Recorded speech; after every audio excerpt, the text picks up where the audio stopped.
اور ہماری خوش نصیبی کے ہمارے بیچ خطیب شعلہ بیان حضرت علامہ مولانا جناب حمزہ علی قادری دعوت برکاتہ عالیہ تشریف فرما ہے، اور اپنے مواد حسنہ سے ہم تمام کے قلوب و فرمائیں گے۔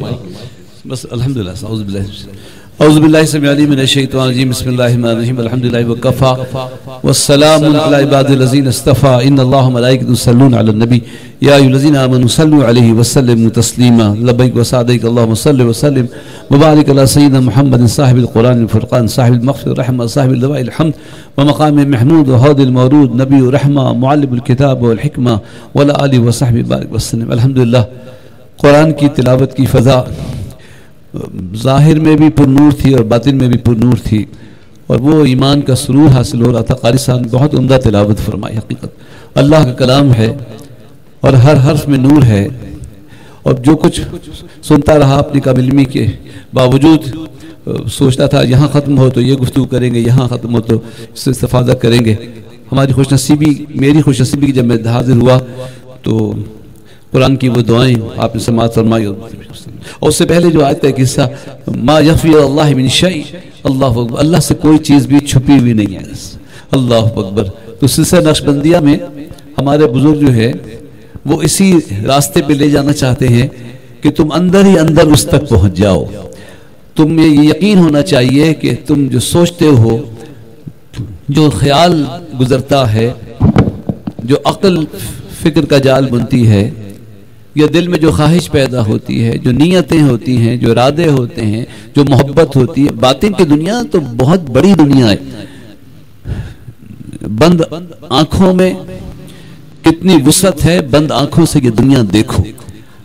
ایک تو تقریر ہو رہی ہے، آپ سن رہے ہیں، لیکن بس ٹھیک ہے ماشاءاللہ، زیادہ ایکو نہ کیجیے گا۔ ایکو سے آواز ٹکرا کے واپس آتی ہے، مشین سے تو سننے میں اچھی لگتی ہے۔ مجھے اس ایکو سے، اس بازگشت سے جس میں آواز مشین سے ٹکرا کے آتی ہے، زیادہ ضرورت اس بازگشت کی ہے جس میں آواز دلوں سے ٹکرا کے واپس آتی ہے۔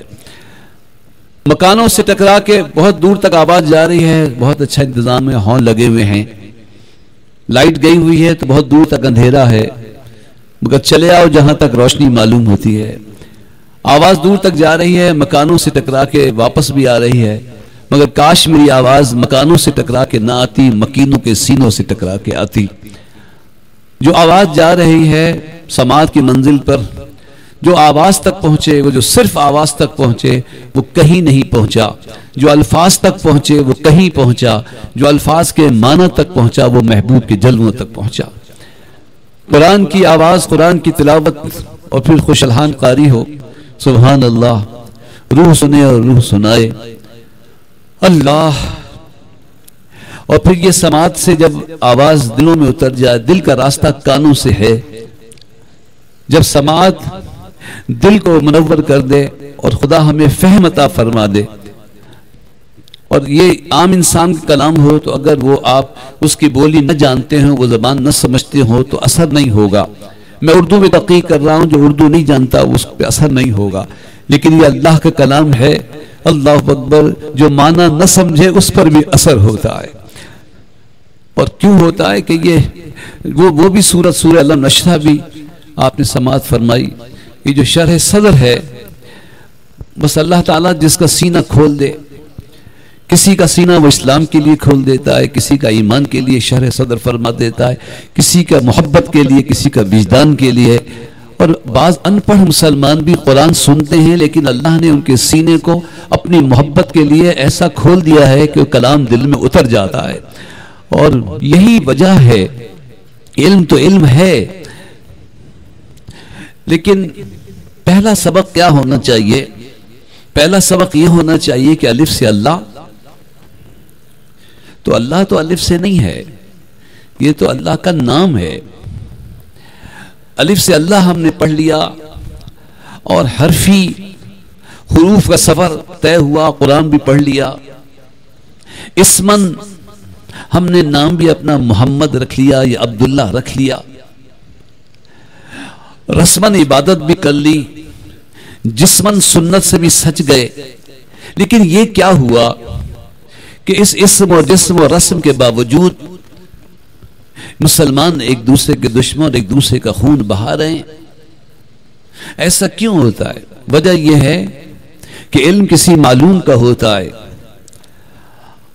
اور جب تک آپ اس معلوم سے آشنا نہ ہو، جس کے بارے میں جاننا چاہتے ہیں، پڑھنا چاہتے ہیں، اس کا نام جاننا چاہتے ہیں، اگر آپ کو یہ پہلے نہ معلوم ہو کہ وہ کون ہے، وہ کیا چاہتا ہے، وہ اس کی ہستی، اس کی محبوبیت، اس کی رحمت، الفاظ نہیں ملے گا نا اللہ کے ذکر کے لیے، بڑا مشکل ہے۔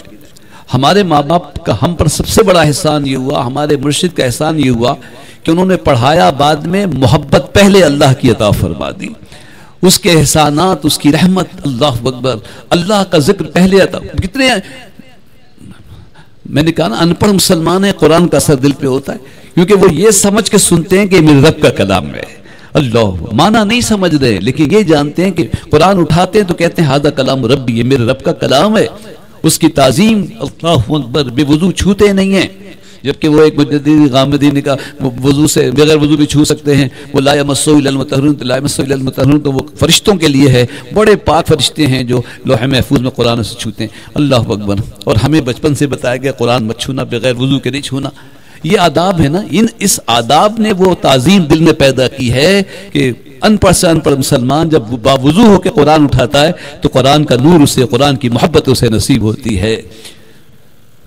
اگر تعظیم دل میں پہلے پیدا نہ ہو، اگر محبت پہلے پیدا نہ ہو تو قرآن پڑھ لیں گے، حافظ و قاری ہو جائیں گے، لیکن کیونکہ اللہ رسول کی محبت نہیں ہے تو وہ پھر ان کو ظلم نظر نہیں آتا ہے، مسلمان نظر نہیں آتے ہیں، قبروں سے میتیں نکال کے درختوں پہ لٹکا رہے ہیں، وہ بھی تو مولوی ہیں نا، مگر وقت ہم سے پوچھتا ہے اس میں کیا فرق ہے؟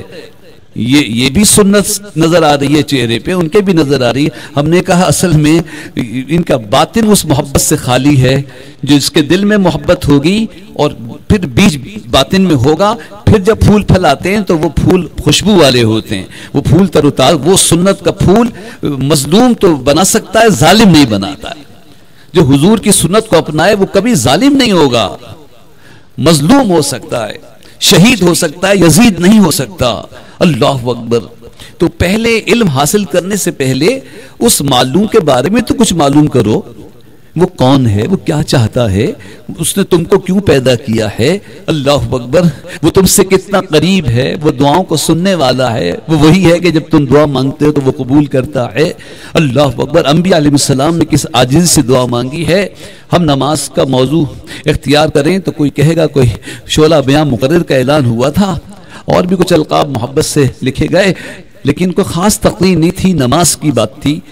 اور ہم یہ دیکھ رہے ہیں کہ ابو الانبیاء سیدنا ابراہیم علیہ السلام، کیا شان ہے ان کی، اللہ اتنے پیارے ہیں، اللہ کو خلیل اپنے اتنے پیارے ہیں کہ جب ابراہیم علیہ السلام دنیا میں تشریف لے آئے تو اللہ نے کہیں اور کسی کی اولاد میں نبی بھیجے نہیں، جتنے نبی بھیجے ابراہیم علیہ السلام کی اولاد میں بھیجے۔ 4000 کم و بیش انبیاء ابراہیم علیہ السلام کی اولاد میں ہوئے، حتیٰ کہ ہمارے آقا و مولا سید الانبیاء امام الانبیاء حضرت محمد صلی اللہ علیہ وسلم بھی ابراہیم علیہ السلام کی اولاد ہیں۔ اور وہ خانہ کعبہ کی تعمیر کے بعد کسی مسجد کی تعمیر، یعنی محلے کی مسجد، صدر سیکرٹری، اللہ اکبر، ان سے آپ کہہ سکتے ہیں اچھا آپ ذرا دعا مانگیے کہ اللہ آپ کو نمازی بنا دے، وہ کہے گا دماغ صحیح، آپ کو نہیں پتا اس مسجد کا صدر میں ہوں، اس کا پیسے میں نے دیے، یہ مسجد میں نے بنائی ہے، اللہ اکبر۔ ابو الانبیاء حضرت سیدنا ابراہیم علیہ السلام کعبے کی تعمیر کے بعد دعا مانگ رہے ہیں، بیٹا کون ساتھ میں ہے؟ جس نے اپنی پیشانی زمین پہ رکھ دی تھی کہ ابا مجھے ذبح کر دیجئے، وہ بیٹا ساتھ ہے، اور دعا کیا مانگ رہے ہیں؟ ان ربی لسمیع الدعاء، اے میرے پروردگار بے شک تو دعاؤں کو سننے والا ہے، سننے والا یعنی قبول کرنے والا، ربی سمیع الدعاء، رب اجعلنی مقیم الصلاۃ ومن ذریتی، اے اللہ مجھے بھی نمازی بنا دے، میرے بیٹے کو بھی نمازی بنا دے۔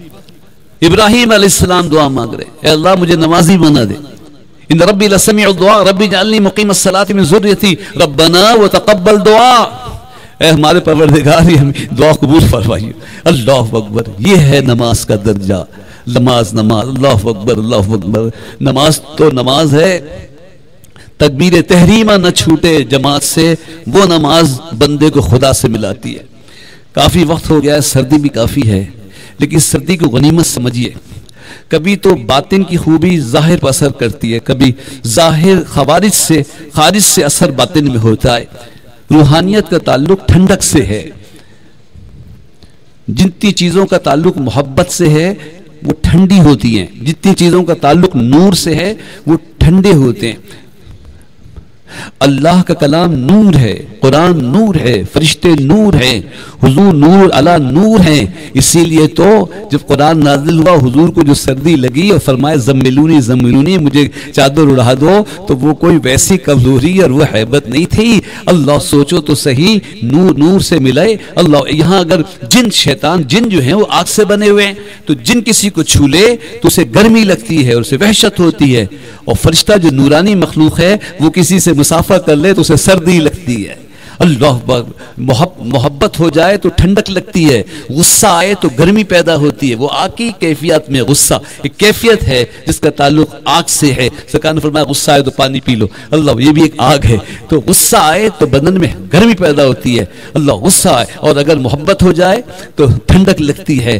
اللہ اکبر، قرآن پڑھو تو ٹھنڈک محسوس ہوتی ہے، آنکھوں میں نور آتا ہے، آنسو آتے ہیں۔ اللہ اکبر، آپ سوچیں تو صحیح، فرشتے نور، قرآن نور، حضور نور، اتنا نور ملا ہوگا تو کتنی ٹھنڈک لگی ہوگی۔ اللہ اکبر، اللہ اکبر، محبت وحی نور، سینہ مصطفیٰ نور، اللہ اکبر، اللہ اکبر، پھر اللہ کا کلام نور، پھر جبرائیل علیہ السلام تشریف لائیں اور بغل گیر ہوں تو کس قدر ٹھنڈک لگی ہوگی۔ اور آج بھی، آج جو ہمیں تو موسم کی وجہ سے بعض دفعہ یہ ہوتا ہے کہ خارج کا اثر اگر نہ ہونا، ہر ظاہر کا اثر باطن پہ ہوتا ہے۔ صحبت اچھی کیوں رکھنی چاہیے کہ میں بھی اچھا نہیں ہوں لیکن میں اچھوں کے درمیان رہوں گا تو ان کا اثر مجھ پر خارج سے اثر کرتا ہے۔ بلکہ یہ جو خاموش مرشد کے سامنے بیٹھا ہوتا ہے نا، خاموش بیٹھنا بہت بڑی بات ہوتی ہے۔ مرشد کلام بھی کرے تو پہلے جواب نہ دو، اپنے آپ کو صاحب اسرار نہ سمجھو، اپنے آپ کو نکتہ فہم مت سمجھو۔ مرشد اگر کوئی اسرار راز کی بات بھی کرے تو چپ ہو کے سن لو کہ وہ خود ہی اس کی تشریح کرے تو بہتر ہے، یہ نہیں ہاں میں سمجھ گیا۔ اللہ اکبر، خاموشی جو کچھ دیتی ہے نا وہ بولنا نہیں دیتی ہے۔ اللہ اکبر، مرشد کے پاس خاموش بیٹھنے رہنے سے مرشد کے جسم و جان اور ایمان کا اثر منتقل ہوتا ہے۔ اللہ اکبر، کیونکہ روح اصل چیز تو روحانیت ہے نا، اور روح پھیلتی ہے، روح اثر انگیزی کرتی ہے۔ جس طرح قریب بیٹھنے سے نزلہ لگ جاتا ہے، بخار لگ جاتا ہے۔ اللہ اکبر، ابھی قاری صاحب جو تلاوت کر رہے تھے نا تو ہر اس کے بعد ہی لگ رہا تھا کہ اب روک دیں گے کیونکہ وقت ہو گیا، تلاوت کا حصہ یہاں ختم کریں گے۔ پھر انہوں نے بسم اللہ پڑھی، پھر بسم اللہ پڑھی، میں سمجھ گیا قرآن کی تلاوت قاری کو لگ گئی ہے، کبھی کبھی ذکر بھی لگ جاتا ہے۔ اللہ اکبر، اللہ اللہ، ابتدا میں معاف کیجیے مزہ نہیں آتا ہے، لیکن پھر کبھی مرید کو اتنا مزہ آتا ہے کہ سب خاموش ہو جاتے ہیں اور ایک مرید ذکر کرتا رہتا ہے، ذکر لگ جاتا ہے، روح غالب آ جاتی ہے۔ اللہ اکبر، جسم پر تو اثر ہوتا ہے، اصل چیز تو روح پر، پھر روح جسم پر۔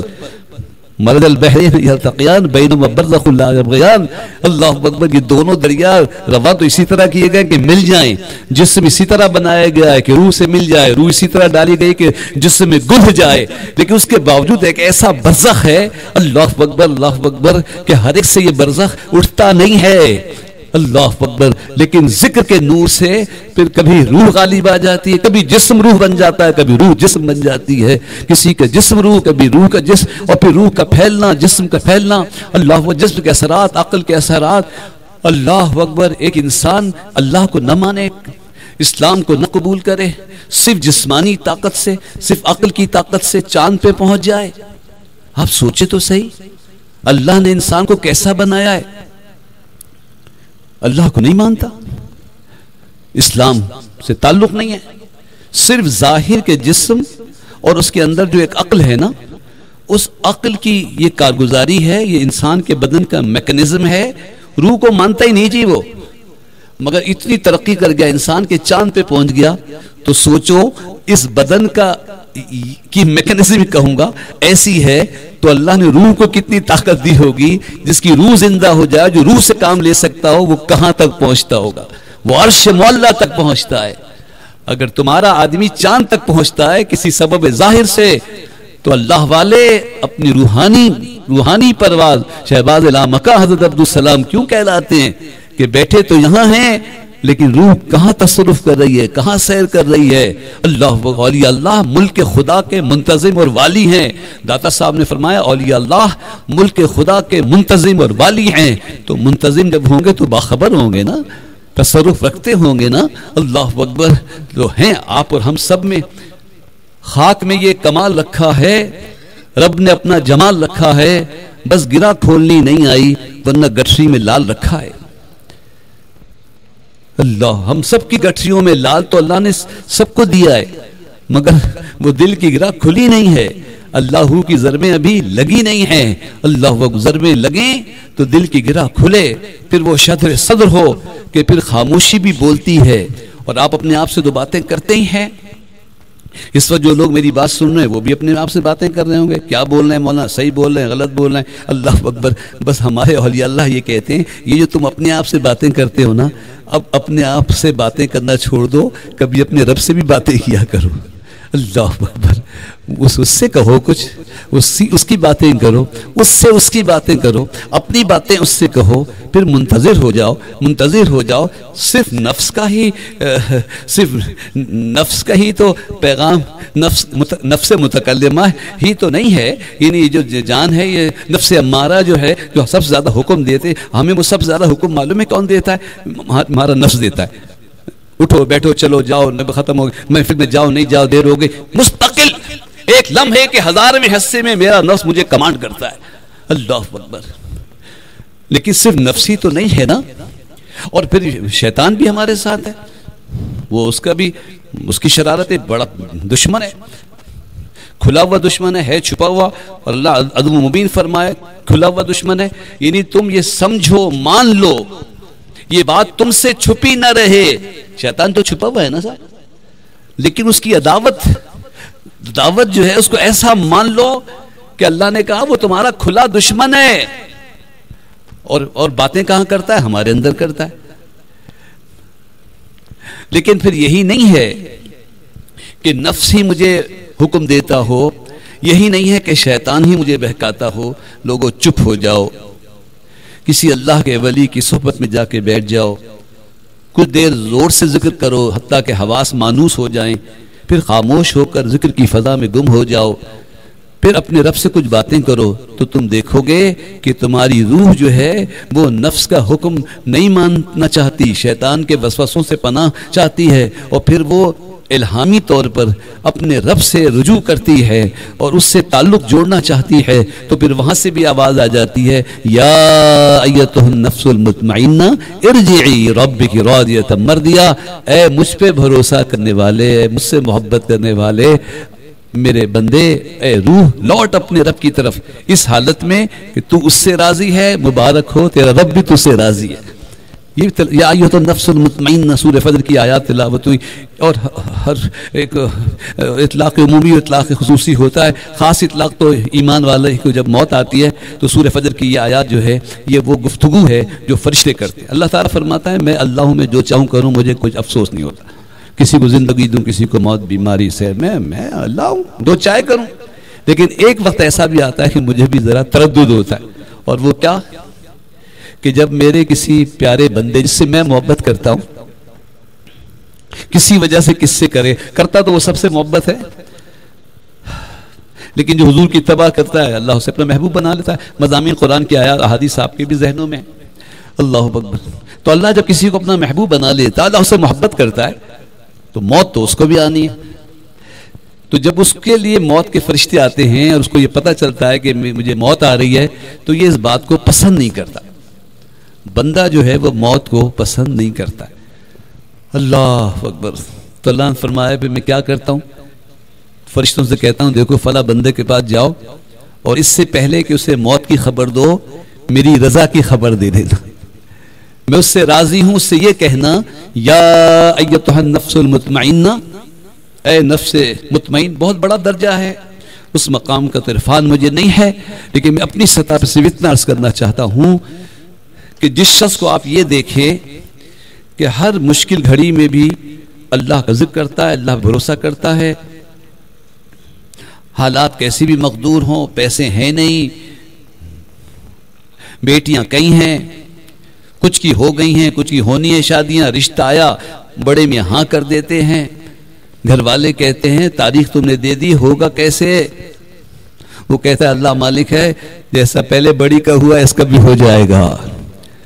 جو اپنے مسئلے کے وقت، مشکل کے وقت کہتا ہے اللہ مالک ہے، وہ اللہ پہ بھروسہ رکھنے والا ہے۔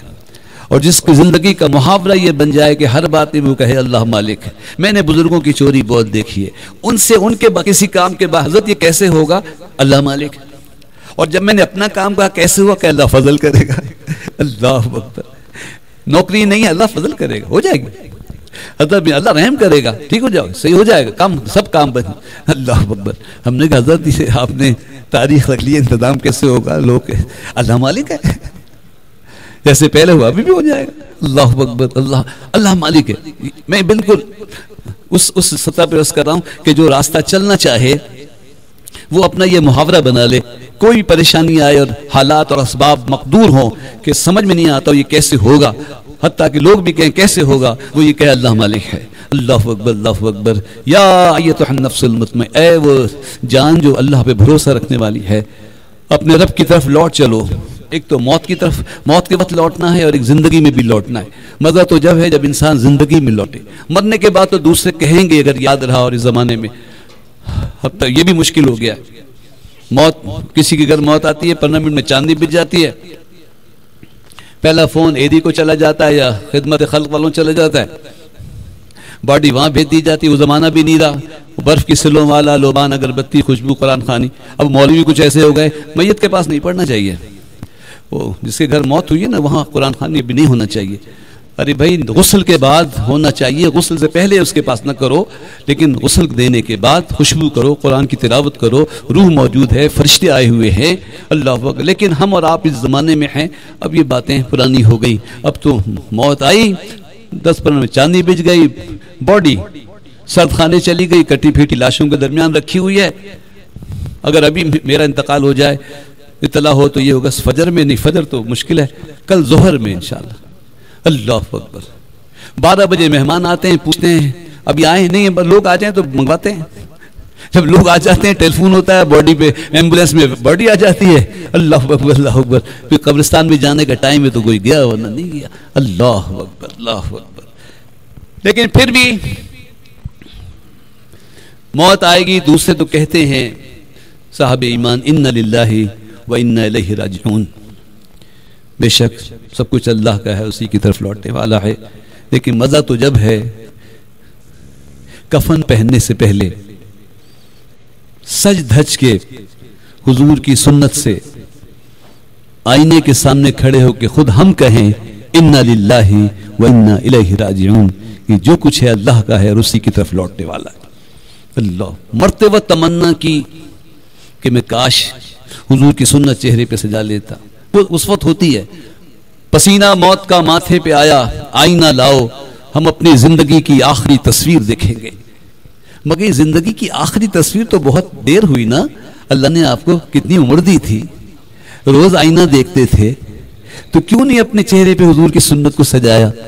کپڑے تو بدل دیے جائیں گے، یہ سنت تو ساتھ جائے گی، اور اس کے مزے آپ لوٹیے گا۔ آپ مجھے بتائیے کہ کسی مکان میں رہنے والے پر سلام واجب ہے کہ آنے والے پہ؟ آنے والے پہ۔ ارے حضور کی سنت چہرے پہ سجا کے جائیے، فرشتے آئیں گے، سوال جواب بعد میں ہوگا، پہلے سلام کریں گے۔ مسلمان نظر تو آؤ، مسلمان نظر تو آؤ، کہ فرشتے قبر میں داخل ہوں، حضور کی شریعت کا نور دیکھیں، حضور کی سنت کا نور دیکھیں، اللہ اکبر، تو پہلے وہ سلام کریں، اور جن لوگوں پہ فرشتے کہہ دیں السلام علیکم ورحمۃ اللہ، اللہ اکبر، معاملات انشاءاللہ تعالی آسان ہو جائیں گے ان صحبتوں سے۔ قرآن کی جو تلاوت ہوئی، اللہ اکبر، اللہ اکبر، بس اسی میں اسی منی کی فضا میں تیرتے رہنے کو جی چاہتا ہے۔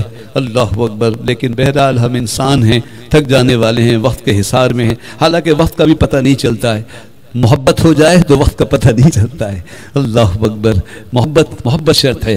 اور وہی بات میں یہ کہہ رہا تھا کہ علم ہو یا اس زمانے میں یہ بھی کہنا پڑ رہا ہے کہ اگر ہم نے اتنے ظاہر کو بھی سجا لیا، لیکن اگر محبت کا نور سینے میں نہیں ہے اور محبت کی لذت سے آپ آشنا نہیں ہیں، اللہ اکبر، تو کسی لمحے بھی آپ ظالم ہو سکتے ہیں، کسی کی حق تلفی کر سکتے ہیں، لیکن یہ صوفیاء کرام، یہ اللہ والے، ہمارے ماں باپ، کیونکہ بات تو ماں باپ سے شروع ہوتی ہے، جو بچوں کو لوری دلا کے سلاتی ہیں، حسبی ربی جل اللہ ما فی قلبی غیر اللہ نور محمد صلی اللہ لا الہ الا اللہ، اس وقت سے اللہ اکبر، اس پیالے میں جس میں جو روح ہے اس کو حضور کی محبت سے آشنا کرو، اللہ تعالیٰ کے وجود کو اللہ اکبر اپنے قلب میں، میرا معبود تو میرے اندر ہے، میرا مسجود تو میرے اندر ہے، جب وہ جس طرف کہہ دیتا ہے ادھر سجدہ کرتا ہوں، لیکن کسی اور کو سجدہ کرتا نہیں ہوں اللہ کے سوا۔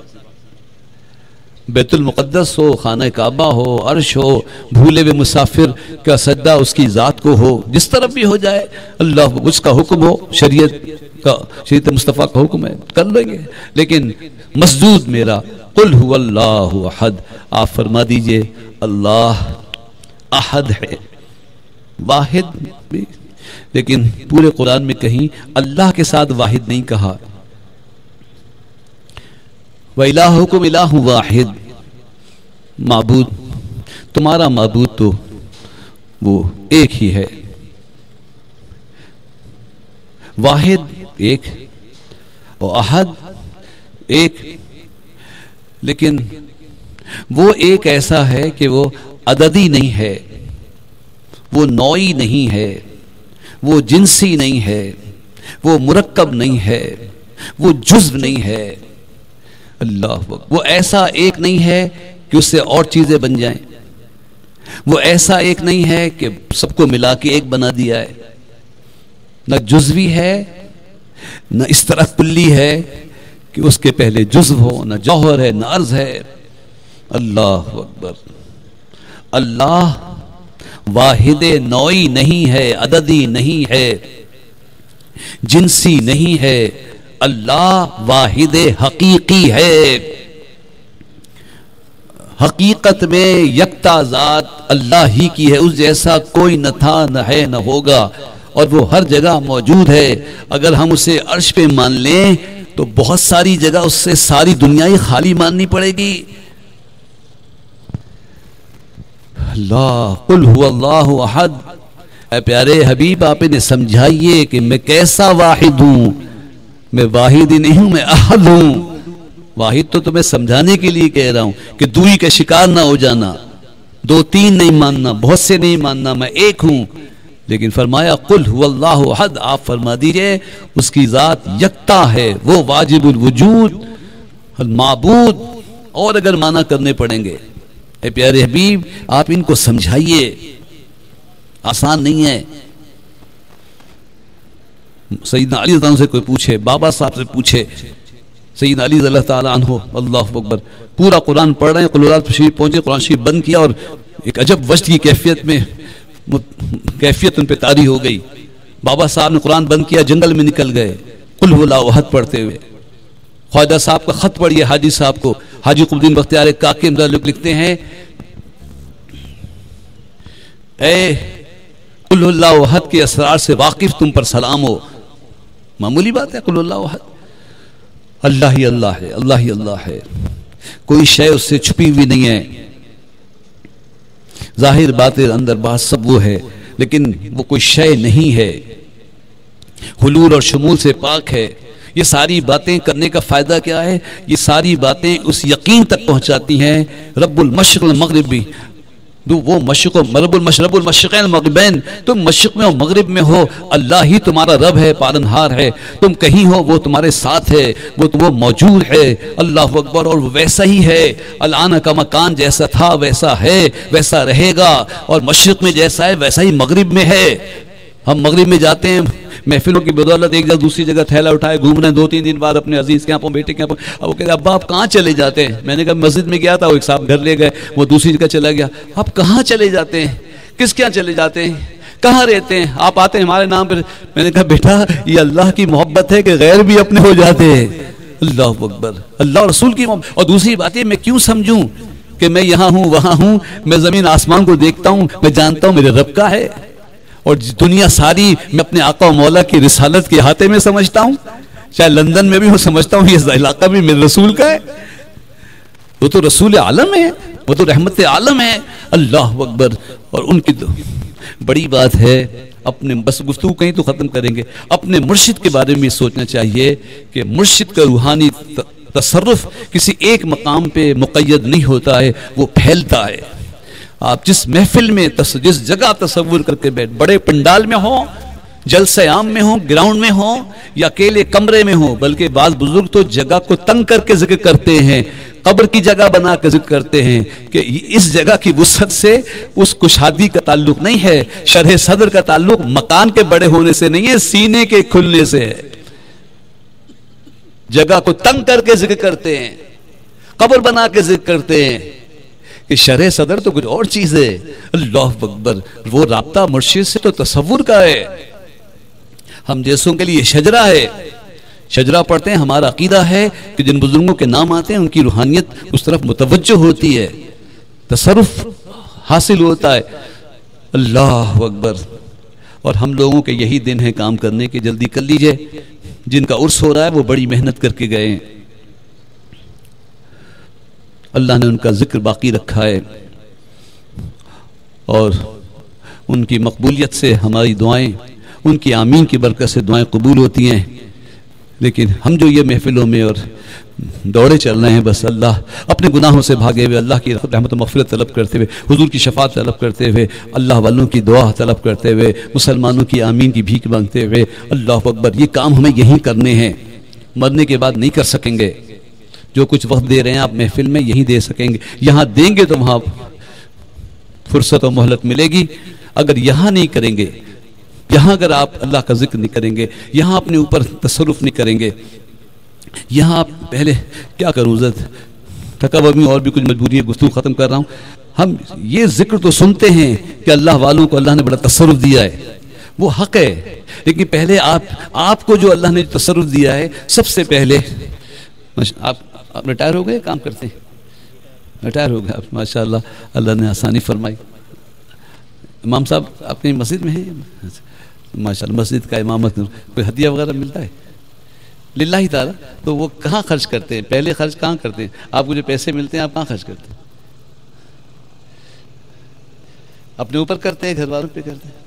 مہربانی کریں، جو روحانی دولت ملے، کمائی، اس کو بھی اپنے پہلے گھر والوں پہ خرچ کریں۔